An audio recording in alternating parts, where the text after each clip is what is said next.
दोस्तों, आप सबको दिनेश दधीची का नमस्कार। आप जानते होंगे कि जॉन मिल्टन की गणना विश्व के महानतम कवियों में होती है।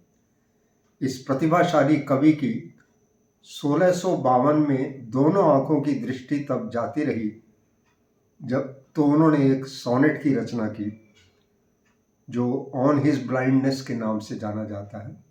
इसमें कवि अपने अंतर्द्वंद्व और उससे मुक्त होने की बात कहता है। आज इसी सोनेट का भावानुवाद हिंदी कविता के रूप में प्रस्तुत कर रहा हूँ। इसकी ओरिजिनल टेक्स्ट आपको इसी वीडियो के नीचे मिल जाएगी। तो सुनिए यह कविता जिसका शीर्षक है दृष्टिहीन हो जाने पर। जब कभी मैं सोचता हूँ इससे पहले कि इस अंधेरे विशाल जग में आधे दिन ही गुजार सकता, कैसे मेरी आंखों की है रोशनी जाती रही। जब कभी मैं सोचता हूँ इससे पहले कि इस अंधेरे विशाल जग में आधे दिन ही गुजार सकता, कैसे मेरी आंखों की है रोशनी जाती रही। और वह एक प्रतिभा जिसे छुपाना मौत से कुछ कम नहीं है, मेरे अंदर व्यर्थ ही रखी रही बिना इस्तेमाल के।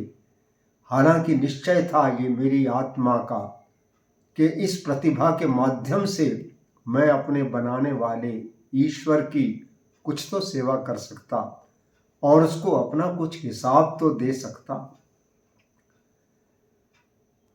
मेरे अंदर व्यर्थ ही रखी रही बिना इस्तेमाल के। हालांकि निश्चय था ये मेरी आत्मा का कि इस प्रतिभा के माध्यम से मैं अपने बनाने वाले ईश्वर की कुछ तो सेवा कर सकता और उसको अपना कुछ हिसाब तो दे सकता। कहीं ऐसा न हो कि मेरे लौटने पर वो मुझे कोताही के कारण डांट दे, फटकार दे। तो मैं सप्रेम पूछ लेता हूँ, क्या ईश्वर आंखों की ज्योति से वंचित करके हमसे रखता है अपेक्षा दैनंदिन के सारे ही कामों की।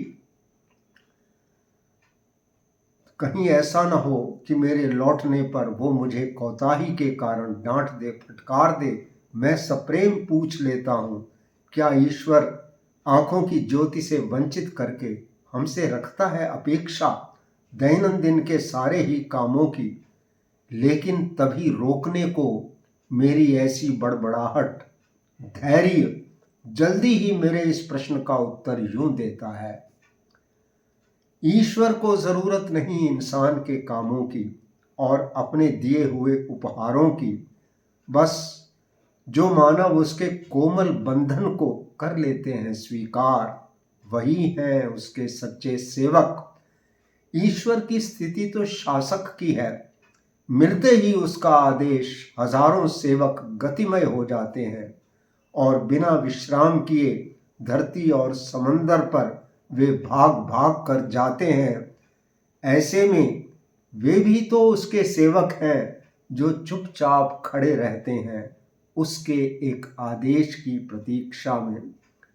मिलते ही उसका आदेश हजारों सेवक गतिमय हो जाते हैं और बिना विश्राम किए धरती और समंदर पर वे भाग भाग कर जाते हैं।